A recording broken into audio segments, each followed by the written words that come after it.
Bonsoir à tous. Nous bénissons Dieu pour ce moment qu'il nous offre tous.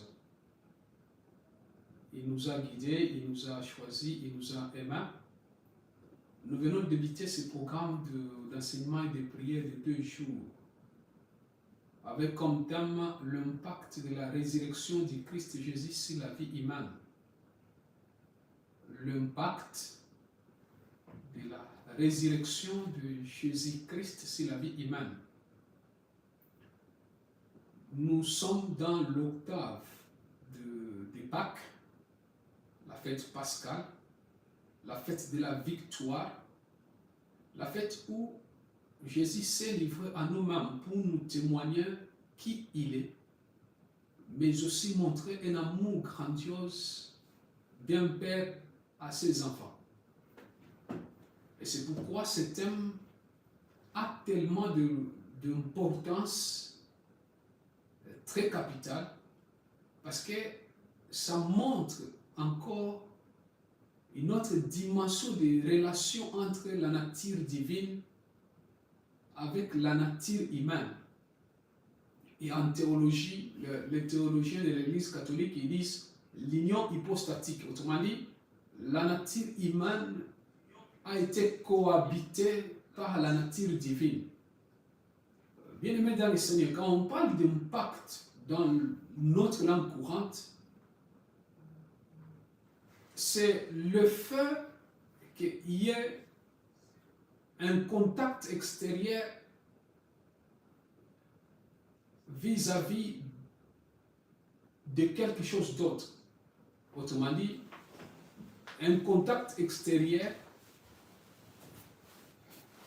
vis-à-vis de la vie humaine. Et quand je dis vie humaine, ça peut être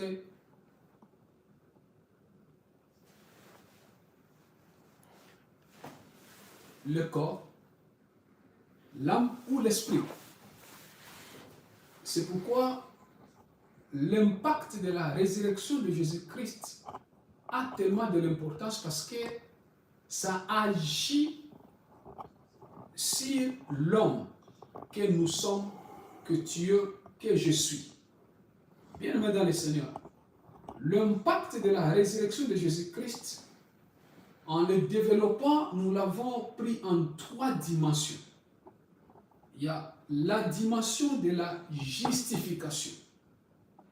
Il y a la dimension de la glorification, mais aussi il y a la dimension de la sanctification. Bien-aimés, l'une des choses auxquelles on va partager ce soir, c'est la justification, et on va aborder la sanctification, et demain on clôturera la sanctification et la glorification. C'est quoi sanctifier? C'est quoi justifier? C'est quoi glorifier? La justification, pour qu'il y ait justification, il doit y avoir d'abord un coupable. Et quelqu'un qui se dit, Emmanuel, il est coupable, Joël, il est coupable, Mira, elle est coupable, mais je dois prendre sa faute sur moi.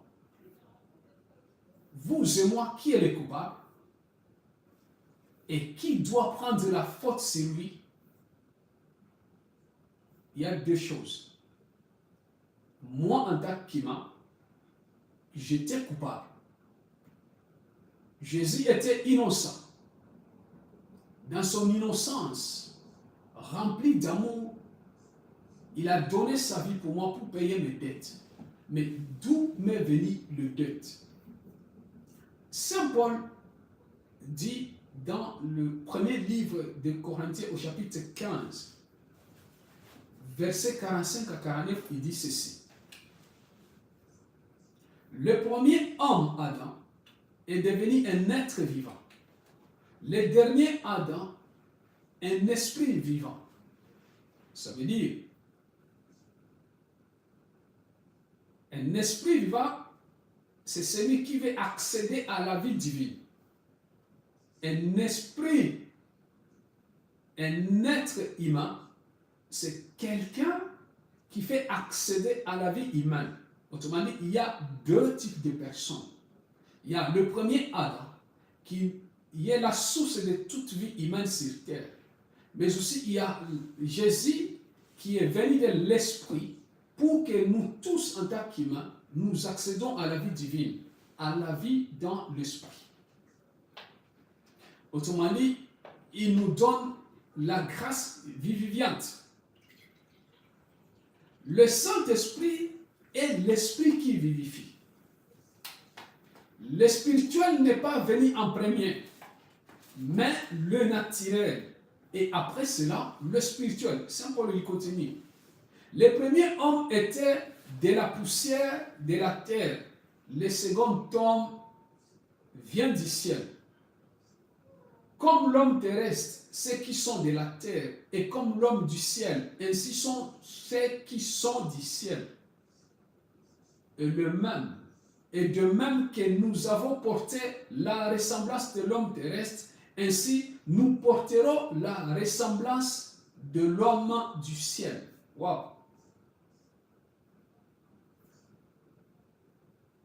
Avant notre naissance, dans la vie spirituelle, dans la vie divine, nous étions nés dans la vie humaine. Et notre nature est tirée de la source humaine que j'appellerai Adam et Ève. C'est le premier homme dont toi et moi nous tirons l'exemple, la source. Et nous connaissons tous dans le livre de Genèse comment cet homme Adam, à qui Dieu a donné la confiance, la gérance et toutes sortes de capacités de maintenir l'homme et l'humanité en bonne et due forme et en bonne relation avec le Créateur, l'homme que Dieu a confié les tâches de la responsabilité, il a demandé l'indépendance. Il a dit à Dieu, je suis capable maintenant de m'occuper de moi-même. Je suis capable de m'occuper de ma famille et de tout ce que tu m'as donné. Autrement dit, l'homme Adam s'est détaché de Dieu. Par quoi? Par le péché originel, la désobéissance. Et cette désobéissance que Adam a commis nous a fait tous porter la marque du péché. Autrement dit, comme Adam est la source de tout homme et l'exemple typique de la nature humaine, comme il est l'authentique, l'homme premier que Dieu a créé, tous ceux qui sortent dans Adam sont coupables devant Dieu. Et c'est pourquoi tu peux te dire, je suis musulman, je suis catholique, je suis chrétien, je suis païen. Laisse-moi te dire une chose, devant Dieu, tu as ce péché originel. C'est ce qu'on appelle le péché adamique, ou bien le péché d'Adam et Ève, le péché de la désobéissance. De génération en génération, de siècle en siècle, l'homme que nous sommes, laisse-moi te dire une chose, nous avons vécu dans ce péché. Et ce péché nous a tellement limités et a fait à l'homme beaucoup de soucis, beaucoup de mal. Et pourquoi je dis cela? Parce que le péché originel se transmet de génération en génération. Autrement dit, aucun homme n'avait la capacité de dire à ce péché, arrête-toi ici. Aucun. Parce que tout homme a comme source Adam. Et si tu es sorti d'Adam et Ève, ça veut dire que tu es péché. Tu es un pécheur. Autrement dit, ton sang est souillé du péché de la désobéissance.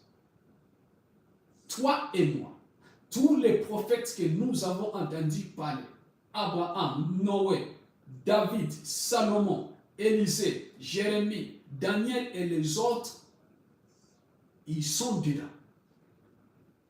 toi et moi, nous sommes dedans. Et les autres qui vont venir, ils sont dedans. Leur sang, eux, infectés par ce péché. Et ce péché a détruit l'homme du début jusqu'à la fin. Ce péché a mis l'écart entre Dieu et l'homme. Et nous regardons même dans le livre de Genèse, Dieu qui avait une bonne relation avec Adam et Ève, autrement dit, je vais paragrapher le mot pour dire, chaque soir, il se voyait, il se disait des choses en tant qu'ami. Mais après le péché, la Bible dit qu'Adam, il a entendu le pas de Dieu, il s'est caché. Autrement dit, le péché lui a écarté de la source de la vie divine. Autrement dit, cette béatitude éternelle que j'appellerais la vie divine lui a été ôtée. Et il a été éjecté de cette béatitude que j'appellerais encore si la vie humaine, le jardin d'Éden. Bien-aimés dans le Seigneur, quand nous lisons de Genèse jusqu'à la fin de l'Ancien Testament, nous verrons des prophètes envoyés par Dieu, des messagers et des hommes de Dieu, que Dieu a envoyés, pas pour mettre fin au règne de ce péché, non, mais pour essayer de compenser, afin que l'homme puisse avoir un peu de soupir devant Dieu. Et c'est pourquoi même, nous voyons ce que j'appellerais même aujourd'hui la dîme, la quête et les autres, ça vient de là. Ça vient de là pourquoi? Parce que dans l'Ancien Testament, nous voyons qu'il y a des sacrificateurs. Il y avait des recommandations que Dieu avait données à des familles, à des hommes, que chaque année, chaque enfant, chaque personne, nous voyons de tout ça. Il va offrir tel animal. Mais laisse-moi te dire une chose. Ils ont égorgé des brebis, des moutons, des bêtes, des animaux, mais le péché persistait toujours.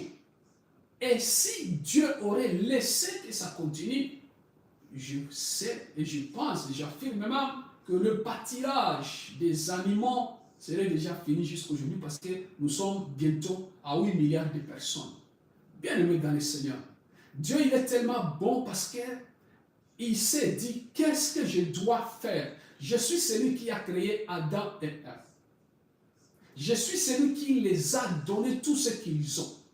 Je les ai donné la responsabilité. Et quand même, ils ont péché, mon amour pour eux est resté au même niveau. Autrement dit, le même Dieu qui a créé l'homme, l'homme en désobéissant, Dieu n'a pas changé la nature. Parce que nous, dans l'Église, nous avons toujours l'habitude de dire, Dieu, il a l'amour. Mais laisse-moi te dire une chose. Ce soir, je vais te révéler une chose. Dieu n'a pas l'amour. Mais l'amour, c'est sa nature. Autrement dit, l'amour, c'est lui. Dieu n'a pas la bonté. Non, Dieu, c'est la bonté. Dieu n'a pas la justice. Dieu, c'est la justice lui-même. Et cette justice que Dieu donne à l'homme, c'est refaire dans ce que nous sommes en train de lire. Dieu créa l'homme, Adam, il lui donna tout. La capacité de faire toute autre chose que nous voyons, de se multiplier et de remplir tout. Mais regarde l'égoïsme. Et regarde tout ce que l'homme voulait avoir, il a désobéi à Dieu. J'étais au dehors, ou bien en dehors de la béatitude éternelle de Dieu, l'homme commença à quémander. L'homme qui a demandé l'indépendance, parce qu'il se disait, je serai gouverneur quelque part. Il s'est vu dans la rue. L'homme qui mangeait à sa soif, il se voit en train de quémander de tout et de rien. C'est ça l'histoire. Et Dieu n'a pas réfléchi comme l'homme que nous sommes, non. Il dit, c'est moi qui ai créé l'homme. C'est moi qui lui ai mis au dehors parce qu'il a désobéi. Et c'est moi-même qui va éradiquer le péché. Autrement dit, l'homme a péché. Mais pour mettre fin à ses péchés, et avoir la justice, il fallait que Dieu lui-même puisse dire, c'est moi qui ira là-bas et je vais faire ce qui est recommandé. Ce qui est recommandé, c'est quoi? Et que Dieu ne peut pas violer sa loi. Pourquoi je dis cela? Parce que Dieu, en créant la terre, il n'a pas donné aux anges la licence pour œuvrer sur terre. Il n'a pas donné la licence aux archanges. Il n'a pas donné la licence aux 24 veillards. Il n'a pas donné aux chérubins. Non, il donna ça à l'homme. C'est toi qui dois assujettir la terre, domine-la, fais ce que toi tu veux. Autrement dit, ni les anges, ni les chérubins, ni les 24 veillards, ni Dieu lui-même en esprit, il ne pouvait pas descendre sur terre pour nous sauver. Non. Comme l'homme qui est tombé, il était l'homme qui doit sauver l'humanité doit être dans la chair, doit avoir le corps. Et cet homme-là, c'est Jésus qui est venu. Gloire à cet homme. Gloire à lui qui a tout donné pour sauver cette humanité. Pourquoi lui? Parce qu'il a la nature humaine, mais aussi il est habité par la nature divine. Autrement dit, il est Dieu et il est homme. Et il doit passer par la femme qui est la Vierge Marie. Et c'est pourquoi même la Bible dit, et quand tu regardes les explications dans l'Église catholique, tu comprendras que Marie est sinon renvoie à Ève qui a obéi et non pas à Ève qui a désobéi. Amen. C'est parce que la femme a obéi et cette obéissance a donné à l'humanité un sauveur, un justificateur. La Vierge Marie, dans l'évangile de Saint Matthieu, il dit qu'il me soit fait selon ta parole. Moi-même, je ne sais pas, mais qu'il me soit fait selon ta parole. Autrement dit, il donna accès à ce mariage entre la nature divine et la nature humaine que nous sommes. Et à partir de maintenant, bien-aimés dans le Seigneur, Dieu a trouvé le moyen efficace pour sauver et pour justifier l'humanité, pour justifier mes péchés, pour justifier le péché d'Adam et Ève, mais aussi le péché que j'ai inauguré dans ma vie. Et pourquoi? Parce que le sang de Jésus n'était pas infecté. Le sang de Jésus n'était pas corrompu. Le sang de Jésus n'était pas malade. Le sang de Jésus était différent du sang de ces animaux qu'on nous a donné à l'avance. La Bible dit, il est l'agneau immolé. Alléluia. L'agneau immolé fait référence à tous ces agneaux qui ont été immolés dans l'Ancien Testament et dont leur sang n'a pas été efficace pour me justifier moi et pour te justifier toi. Et c'est pourquoi, bien-aimé dans le Seigneur, chaque moment de ta vie, quand tu tombes dans le péché, au lieu de se lamenter, au lieu de se torturer, regarde Jésus sur la croix. Dis-toi qu'il a payé pour toi. Dis-toi devant tous ces pécheurs que j'ai commis, Seigneur, je te regarde pour me sauver. Parce que tu m'as déjà sauvé. Regarde-lui sur la croix, mais en sachant qu'il n'est plus sur la croix. Parce que s'il restait sur la croix, on ne débattrait pas ce terme de l'impact du Saint-Esprit, l'impact de la résurrection sur la vie humaine. Il n'est plus sur la croix. Comme Adam n'est plus en dehors de la béatitude éternelle que j'appellerais le jardin de Dieu. Parce que Jésus, en venant sur terre, il n'avait pas seulement mission de nous justifier, non, mais aussi il avait mission d'instaurer le royaume de Dieu au milieu de son peuple. C'est cette. Demain, on va parler sur la glorification et la sanctification.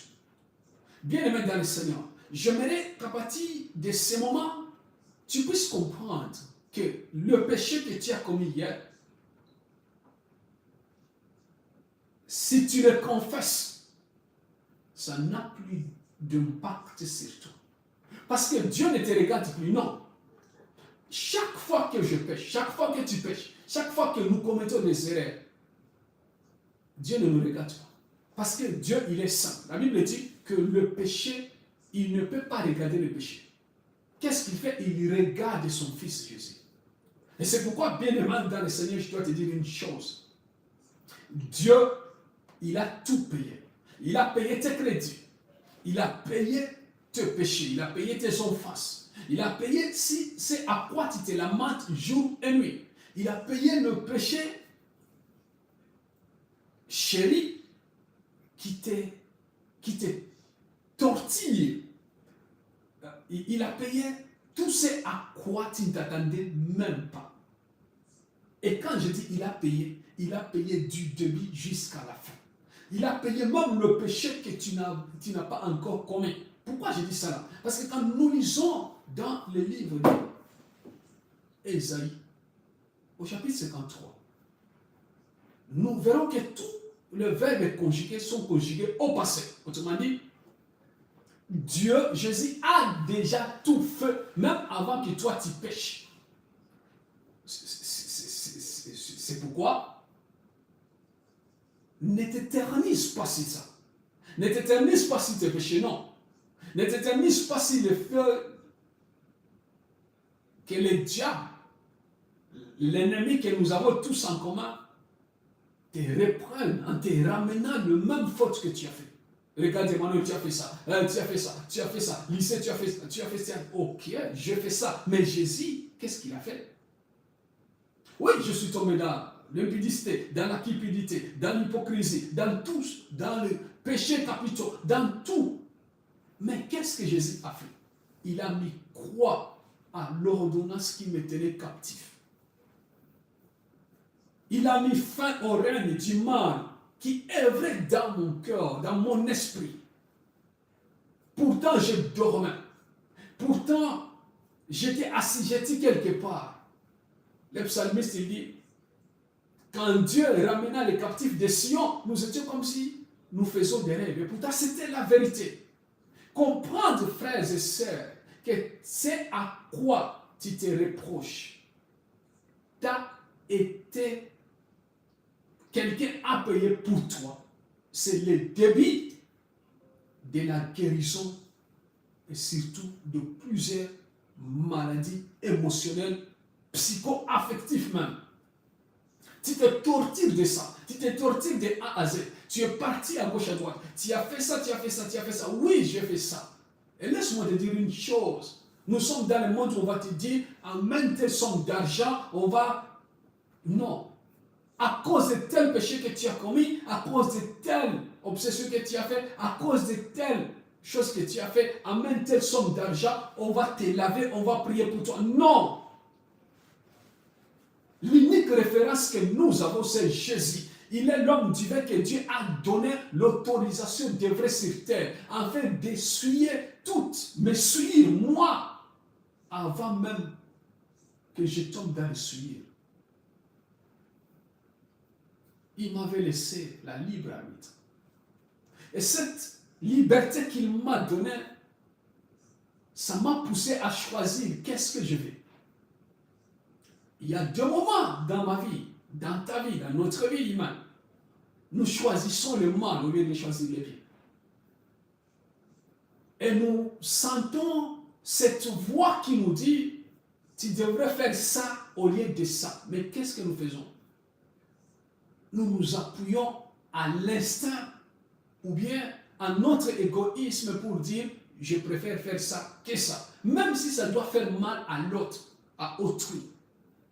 Même si tu sais, vous et moi, que c'est mauvais. Mais nous le faisons toujours. Dieu nous a donné cette liberté de choisir. Mais laisse-moi te dire une chose. Dans le choix que nous faisons chaque jour, nous pouvons commettre des erreurs. sans le connaître ou même en le connaissant. Mais nous avons un avocat auprès du Père, à qui chaque soir, toi et moi, on doit déverser tout. Il s'appelle Jésus-Christ de Nazareth. Il est celui qui a justifié l'humanité entière. Je vais ajouter quelque chose. Nous sommes 8 milliards de personnes. Mais si tu étais seul sur terre, si j'étais seule personne vivant sur terre, Emmanuel, et que je portais la marque d'Adam et Ève, Jésus serait mort pour moi. Alléluia. Il serait mort pour moi. Parce que Jésus ne nous a pas sauvés en masse. Non, il m'a sauvé moi, il t'a sauvé toi. Il a sauvé 8 milliards de personnes. Ceux qui sont décédés, ceux qui vont venir et ceux qui sont présents, il nous a tous sauvés, chacun à sa manière. Et qu'est-ce qu'il a fait? Il a donné sa vie. Son sang a coulé. Et quand le sang coule, nous savons tous l'histoire des tradis praticiens. Nous connaissons tous l'histoire de nos ancêtres, que tu sois blanc, que tu sois noir. Nos ancêtres ont passé par là. Ils ont égorgé des moutons. Et nous connaissons tous l'histoire du sang. Le sang, ça l'impact. Autrement dit, sans le sang de Jésus versé sur la croix, personne ne serait sauvé.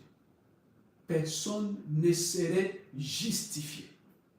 Tes péchés ne seront point justifiés si le sang de Jésus n'était pas coulé sur la croix.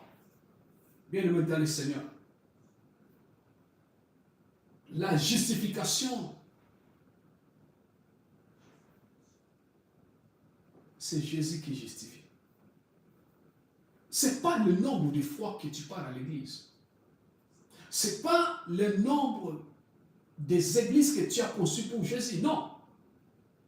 Ce n'est pas le nombre de fois que j'ai prêché un message. Non. Je ne suis pas justifié pour ça. Non. Je suis justifié gratuitement par Jésus. Je suis justifié gratuitement. Et pour justifier, qu'est-ce que Jésus a fait? Il nous a tous adoptés. Et c'est pourquoi il dit dans 1 Jean au chapitre 3, verset 2, il dit, chers amis, maintenant, nous sommes enfants de Dieu. Et ce que nous serons n'a pas encore été fait connaître. Mais nous savons que lorsqu'il apparaîtra, nous serons comme lui, car nous le verrons tel qu'il est. Amen. Nous serons tels qu'il est. Il nous a tous adoptés. Je ne sais pas si vous connaissez l'histoire de l'adoption. Un enfant maltraité, un enfant qui n'a pas père, qui n'a pas mère, qui n'a pas de famille, c'est l'enfant qu'on adopte. Et vous et moi, nous étions comment? Et Isaïe 53 nous dit, nous étions comme des brebis errants, sans destination. Dans ce monde, nous étions comme des brebis errants. Et si nous lisons dans l'évangile de Saint Jean, au chapitre 1er, verset 12, il dit ceci.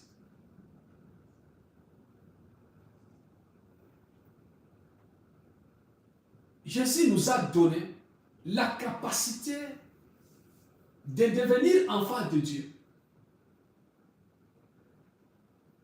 qui ne sont pas nés ni du sang, ni de la chair. Mais vous savez pas quoi? Mais par l'esprit. En quoi? À travers la foi que nous avons. Autrement dit, pour être justifié, toi et moi, c'est gratuit. Mais pour accéder au milieu de ces enfants et appartenir, il faut la foi. Il faut que tu coopères. Laisse-moi te dire une chose. Un enfant adopté, pour faire partie de la famille adoptive. Quand il arrive, dans chaque famille, il y a un système de vie. Pour faire partie de cette famille-là, il doit adhérer à l'idéologie de cette famille-là. Il ne viendra pas du dehors pour imposer sa manière de faire. Non. Avant son arrivée, il y a la manière de faire dans cette famille-là. Et il adhère. Et la vie continue. Et c'est ce qui fait partie, ce qui fait dire qu'il fait partie de cette famille-là. Parce qu'il s'est adapté, mais aussi il a adhéré. Bien aimé dans le Seigneur. Jésus nous a justifiés gratuitement. Gratos, sans argent. La porte était ouverte. Sans témoin, sans rien, gratuitement. Musulman ou pas, évêque ou pas, archevêque ou pas, pasteur ou pas, diacre ou pas, pécheur ou pas, impudique ou pas, il nous a tous justifiés gratuitement. Ça veut dire il est mort pour nous tous. Mais ta foi est très importante pour accéder à ce qu'il donne. Amen. C'est pourquoi il dit, chers amis, maintenant, toi et moi, c'est Saint Jacques qui le dit, nous sommes enfants de Dieu. Et bientôt, ce que nous serons sera connu. Nous savons que ça va apparaître. Mais une chose que je sais est que nous serons comme lui. Qui il est vraiment? Il était sur terre. Les gens l'ont vu marcher. Les gens l'ont vu naître. Les bergers l'ont vu. Et d'autres personnes l'ont vu. Ils l'ont vu grandir jusqu'à ses 33 ans. Autrement dit, il a pleuré. Il a eu faim. Il s'est énervé comme toi. Mais qu'est-ce qu'il était? Il était sur terre. Mais il avait la nature divine. Autrement dit, il avait un certain mentalité que j'appellerais la mentalité du Christ. Et c'est pourquoi il a vécu. Et c'est ce que lui, il est venu nous donner. Bien-aimés dans le Seigneur, nous passons par la sanctification. Jésus est venu nous sanctifier. Amen.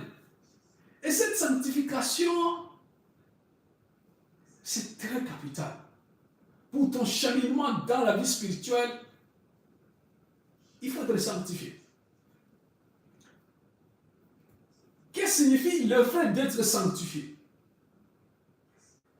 La Bible dit ceci, en Hébreu, au chapitre 1, verset 11 à 13, il dit, car c'est lui qui sanctifie, et celui qui sont sanctifiés sont tous ici d'un seul. C'est pourquoi il n'a pas honte de les appeler frères. Lorsqu'il dit, j'annoncerai ton nom à mes frères, je te célébrerai au milieu de l'assemblée. Et encore, il dit, je me glorifierai en toi, mais voici moi et les enfants que tu m'as donnés. Amen. Autrement dit, Jésus, il est venu nous sanctifier. Autrement dit, il nous a tous justifiés. Il a payé tout. Il a plaidé pour nous. Nous étions captifs. Les juges avaient déjà prononcé la condamnation. Celui qui n'a jamais été traduit au tribunal en justice, il peut penser que c'est dit n'importe quoi. Mais demande-moi, je te dirai. Jusqu'à ce que les juges lèvent son bateau pour dire coupable. Tu mérites tel nombre de jours en prison. Et tel mandat, telle caution, telle autre chose. C'est alors que tu comprends que les choses deviennent sérieuses. Mais qu'est-ce que Jésus a fait? Le juge avait levé le bateau. Avant que le bateau atterrisse sur la table, il a il a dit, pour Emmanuel, je prends sa faute, je suis coupable. Ok? Autrement dit, j'étais en prison, j'ai été retiré de la prison. Mais laisse-moi te dire une chose. Pour que je ne puisse plus continuer à mener la même vie que j'avais jadis, le même désordre que j'avais, et accéder à plusieurs intérêts des hommes qui sont libres, je dois être sanctifié.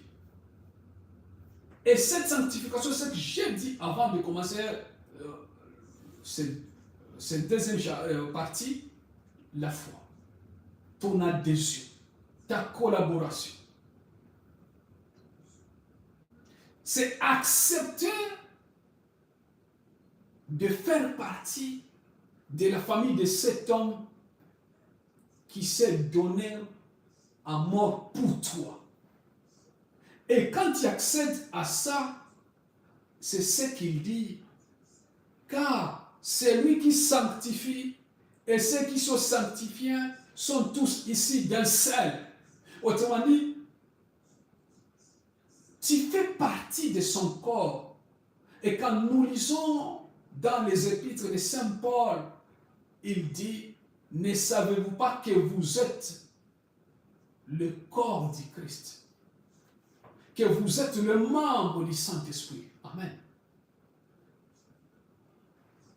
Tu fais partie de son corps.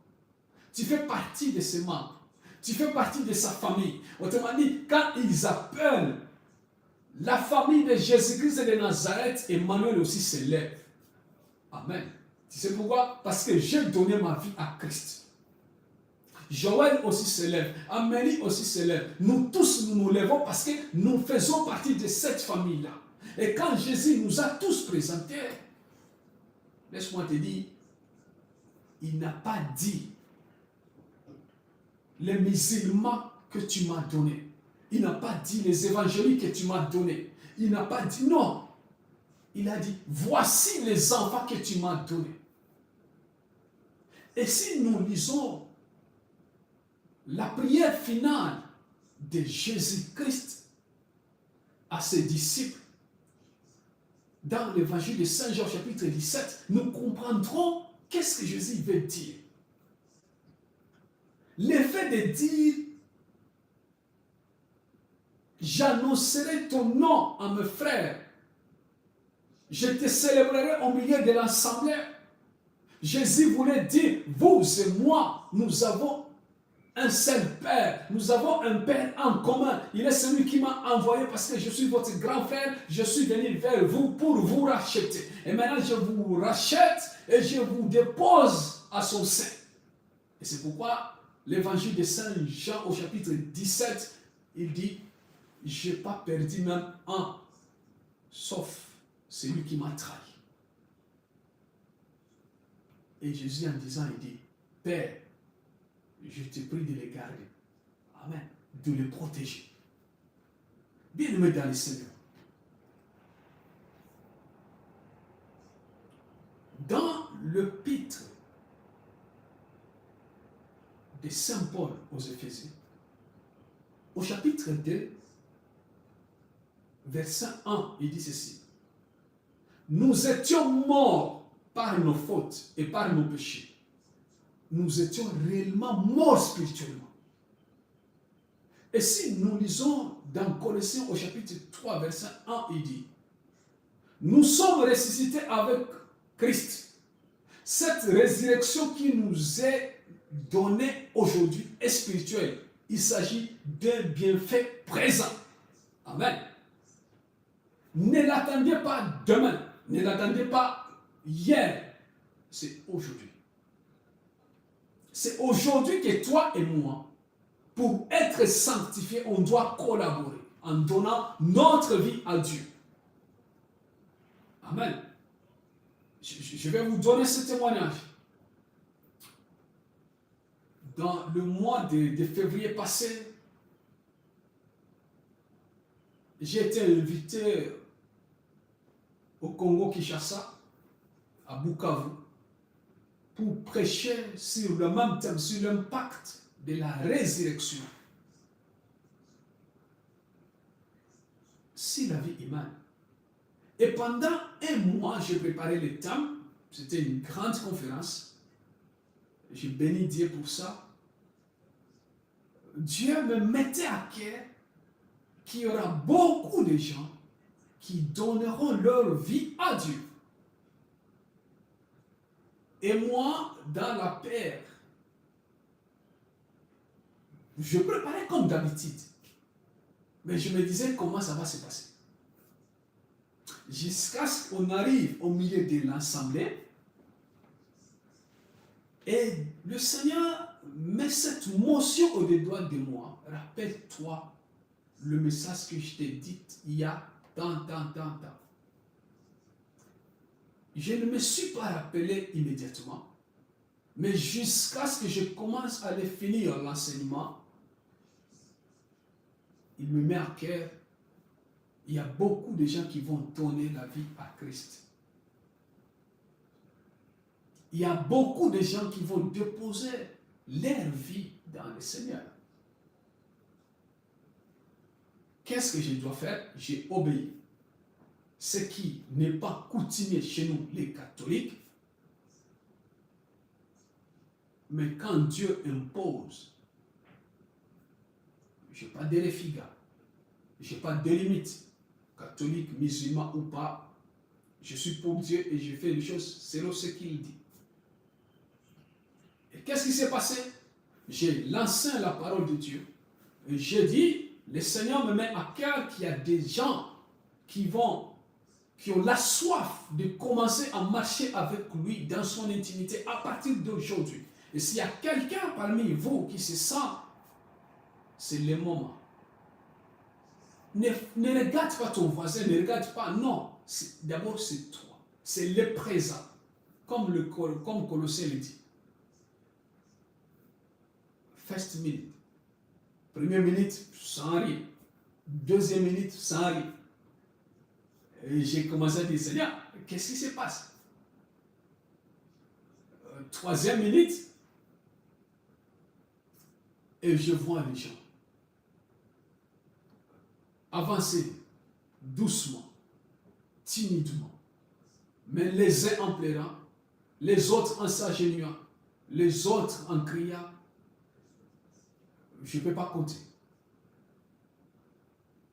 Et à partir de cela,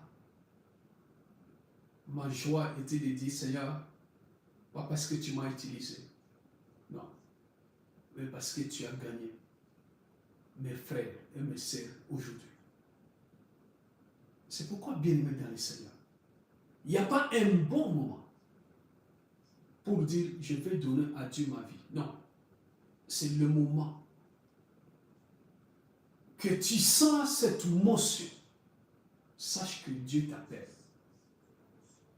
En plein enseignement, tu peux le sentir. Il n'est pas question de dire jusqu'à ce qu'Emmanuel me fait répéter la prière d'acceptation de Jésus. Non. C'est à toi de mettre ta main sur ta poitrine et dire, Seigneur, à partir de maintenant, je te donne ma vie. Parce que c'est quand tu donnes ta vie à Christ que tu comprends la sanctification et son impact sur ta vie que tu mènes. Bien-aimé dans le Seigneur, votre vie et ma vie, ça change. Lorsque je découvre que je ne suis plus le pauvre qui essaie d'être riche, que je ne suis plus le menteur qui doit être honnête, que je ne suis plus le prisonnier qui doit être libre, ni un malade qui est là pour la guérison. Non.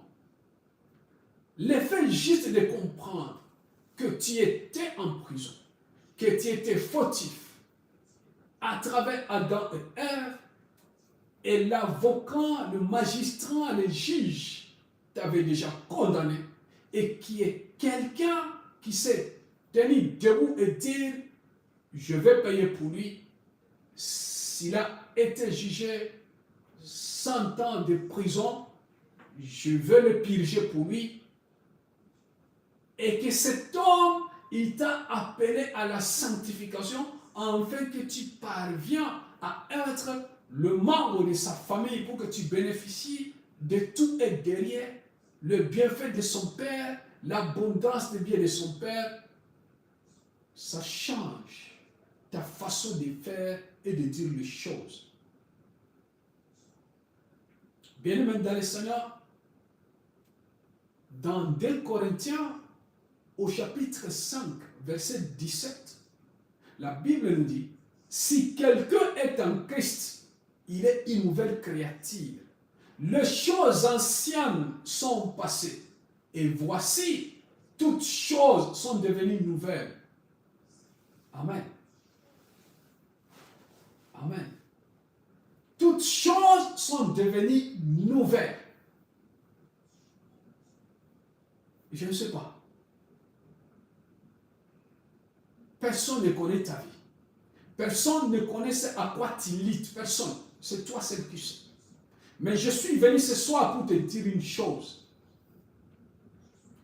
Dieu t'a justifié. Et il veut te sanctifier. Donne-lui juste ton accord.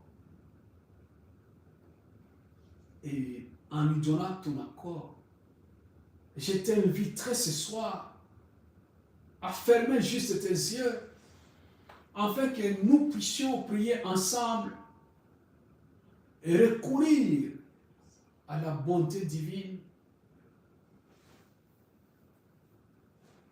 pour ma vie et pour ta vie. Au nom de Jésus. Amen.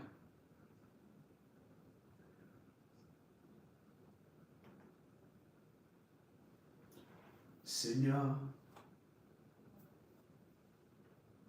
tu m'as séduit et je me suis laissé séduire. Tu m'as maîtrisé, mon Dieu. Tu as été le plus fort. Tu as été le plus fort. Seigneur, tu m'as séduit. Et je me suis laissé séduire. Tu m'as maîtrisé, mon Dieu. Tu as été le plus fort. Tu as été le plus fort. Seigneur notre Dieu, ce soir, tu nous as rappelé de ce que tu es et de ce que nous sommes. Nous sommes ces hommes et ces femmes que Jésus a justifiés. Et après la justification, il nous a sanctifiés. Et cette sanctification, Seigneur, n'était pas faite à cause de nos efforts spirituels ni physiques, à cause de nos moyens, ni à cause de nos avoirs, mais à cause de ta miséricorde. La Bible nous dit que personne ne dira que Dieu est Père si le Saint-Esprit ne le touche pas. Et ce soir, le Saint-Esprit nous a tous visités à travers ta parole, parce que la Bible nous dit dans le livre de Jérémie au chapitre 1er, verset 12, je viens derrière ma parole pour l'accomplir. En d'autres termes, je cours derrière ma parole pour l'exécuter. Et ta parole, Seigneur, ne ment pas. Tu nous as dit que tu es un Père qui se laisse voir par le peuple qui le cherche. Et ce soir, nous venons chercher ta face à cause de tout ce qui nous entoure, à cause de tout ce qui nous tourmente et nous traumatise. Nous sommes devenus les ennemis de nous-mêmes à cause des choses auxquelles nous luttons dans notre être intérieur. Et à travers ces choses, oh Dieu, en les accumulant, nous avons développé des maladies et des maladies que même si nous faisons des analyses numérisées, les médecins ne verront rien du tout. Nous sommes tombés malades spirituellement et nous sommes tombés malades physiquement. Et aujourd'hui, ce soir, Seigneur, à force de se lamenter, à force de se dire que nous sommes coupables, nous nous sommes refusés de se mettre debout pour venir vers toi. C'est pourquoi, en écoutant la justification et la sanctification, moi, Emmanuel, je me lève et je fais comme l'enfant prodige qui a dit, je me lèverai et j'irai vers mon Père et je lui dirai, Père, je ne suis pas digne d'être appelé ton fils, mais considère-moi comme ton serviteur. Il a ignoré la nature de son père. Pourtant, son père, il s'appelle amour. Et l'amour du père déborde. La Bible nous témoigne en disant qu'avant même qu'il finisse à se dire, à te dire, à te parler, tu l'avais déjà embrassé. Seigneur, embrasse encore mes frères et sœurs ce soir. Embrasse ceux qui nous écoutent et ceux qui nous regardent. Embrasse ceux qui nous regarderont même après 50 ans de ces messages publiés. Embrasse, oh Dieu, ceux qui souffrent au milieu de nous tous. Embrasse, Seigneur, ceux qui sont angoissés, ceux qui sont torturés par la vie. Embrasse, Seigneur, ceux qui sont blessés dans leur être intérieur. Et dans le monde actuel, Seigneur, nous assistons à des hommes qui se trahissent entre eux.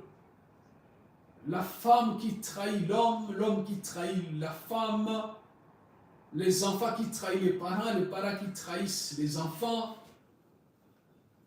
Ça engendre les pleurs intérieures. Et c'est pourquoi même les maisons de psychothérapeutes s'ouvrent partout et tous les jours. C'est parce que la confiance entre l'homme n'existait plus. Et il n'y a que toi, Seigneur, ce soir, qui peut redonner l'image de la confiance entre deux gens qui se sont aimés et qui se sont témoignés amour, fidélité et tout jusqu'au mariage. Dieu, par ta miséricorde, visite ce soir tous ces couples qui sont en discorde. Ils sont au point de divorce. Ils ne se parlent même plus. Mais je fais confiance en un Dieu puissant qui a restauré la relation entre Dieu et les hommes. Et pourtant, l'homme a demandé l'indépendance et il n'a pas fait même le premier pas. Mais Dieu est venu nous chercher dans tout ce que nous étions. Le même Dieu capable de faire la descente sur terre et racheter l'humanité pour justifier Emmanuel et le sanctifier. Sanctifie ce couple, Seigneur, Enfin, qu'ils se remémorent le premier jour et les premiers racontes de leur vie. Partout où ils sont dans le monde entier, Jésus. Je te fais confiance parce que je te vis agir. Je connais ta force. Je sais qui tu es vraiment. Je sais que tu es capable, Seigneur, de restaurer l'image de couples perdus. Je sais que tu es capable, Seigneur, de redonner encore l'image à des couples qui ne se parlent même plus. À des hommes et femmes qui ne savent pas donner les injonctions. Mais c'est que tu es pour nous, Seigneur, tu es un Père et nous sommes tes enfants. La Bible nous dit, je les appellerai mes enfants. Et ils m'appelleront leur Père. C'est ce que tu es. Tu es le Père de ceux qui s'aiment. Tu es le Père de ceux qui ne s'aiment pas. Mais l'unique personne capable de le mettre encore ensemble, il n'y a que toi. Il n'y a que toi, Seigneur, qui peux le faire. Et je sais par la foi que tu es en train de le faire à partir de maintenant. Ceux qui nous écoutent et ceux qui ne nous écoutent pas, ceux qui nous écouteront demain, après des années, tu es leur Père et tu peux le faire. Oh Dieu, regarde les hommes malades parmi nous tous. Les maux de tête, le maux d'estomac, des timeurs inexpliqués chez les jeunes enfants. Seigneur, il n'y a que toi. Il n'y a que toi, Seigneur, qui peut visiter les corps malades. Il n'y a que toi, Seigneur, qui peut visiter tous ces corps qui souffrent. Ils souffrent de l'intérieur, mais ils souffrent aussi de l'extérieur. Ils n'ont plus la vie. Ils dépendent de médicaments, ils dépendent de l'oxygène, ils dépendent de sondes, des jéginaux, stomies, des gastrostomes, ils dépendent de sondes. Ils marchent. Mais leur nourriture, c'est la bouillie. Parce qu'ils ont une tumeur quelque part. Et quand ils sont partis voir le médecin les a condamnés. Ils les ont dit, tu dois faire comme ça, comme ça. Si tu ne fais pas ça, je te donne 4 ans de vie. Et les autres, ils sont partis consulter les médecins. Les médecins les ont dit, il ne te reste que 6 mois à vivre. Oh Dieu, toi qui es capable, Seigneur, de redonner vie aux nerfs qui sont paralysés, toi qui es capable, Seigneur, de connecter la disjonction de moelles épinières, toi qui es capable, Seigneur, de sonder le cœur et l'âme de tes serviteurs, tu es aussi capable de sonder nos corps, nos cellules malades et de chasser toutes sortes de maladies afin que les hommes, que nous sommes tes enfants, soient libres au nom de Jésus-Christ de Nazareth. Bien-aimé dans le Seigneur, partout où tu es, sois libre au nom de Jésus-Christ de Nazareth, que la maladie ne te prenne plus captif, que l'angoisse te laisse et que toutes sortes de stress soient limogés dans ton cœur et dans ton esprit et dans ton corps, dans le nom de Jésus-Christ de Nazareth. Je prie pour toi et nous prions pour nous tous afin que notre vie soit une vie améliorée, une vie accompagnée, une vie bénie, une vie remplie de chaleur divine dans le nom de Jésus-Christ de Nazareth. Il n'y a que toi, oh Dieu, qui peut donner du travail à tous ces hommes et femmes qui en cherchent. Et ils sont nombreux, papa. Ils sont nombreux, oh Dieu. Nos pays souffrent. Et nos pays font souffrir leurs enfants. Ils nous envoient étudier. Mais après, nous devenons des chômeurs. Et nous maudissons même nos uniformes qu'on portait. Nous maudissons même les gens qui nous ont envoyés à l'école et qui nous ont formés. Et ça crée au-dedans de nous de blessures intérieures. Seigneur Dieu, toi qui es capable de redonner l'image à nos pays, en redonnant la conscience à nos dirigeants, aux hommes que tu as choisis pour nous diriger, la conscience de travailler pour le peuple de créer des emplois. Tu peux le faire, Seigneur. Tu peux le faire, Jésus. Et cette prière, nous ne la faisons pas seulement pour les pays en guerre, pas seulement pour les Africains, parce que quand nous regardons ce qui se passe dans tout le continent qui existe, il y a beaucoup de chômeurs. Le pourcentage de chômage monte grand. Et c'est pourquoi, Seigneur, je prie pour ma soeur, je prie pour mon frère qui cherche un bon travail. Tu es capable de lui mettre sur le bon chemin. Dans le nom de Jésus-Christ de Nazareth. Seigneur, il n'y a que toi qui peux le faire. Oh Dieu, toi qui es capable de redonner l'image de la paix dans nos pays en guerre. Nous nous battons contre nous-mêmes.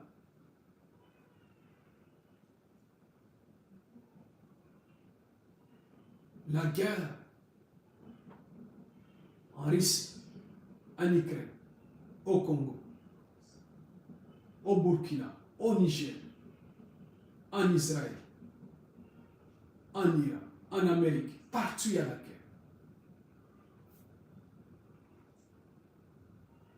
Et on se pose mille et une questions. Où est Dieu dans tout ça? Dieu nous a donné la liberté de choisir. Seigneur, nos dirigeants ont choisi la guerre. Et pourtant, nous, on n'est pas d'accord. Mais comme on les a choisis pour qu'ils nous dirigent, nous subissons les conséquences des choix que nous avons faits. Dieu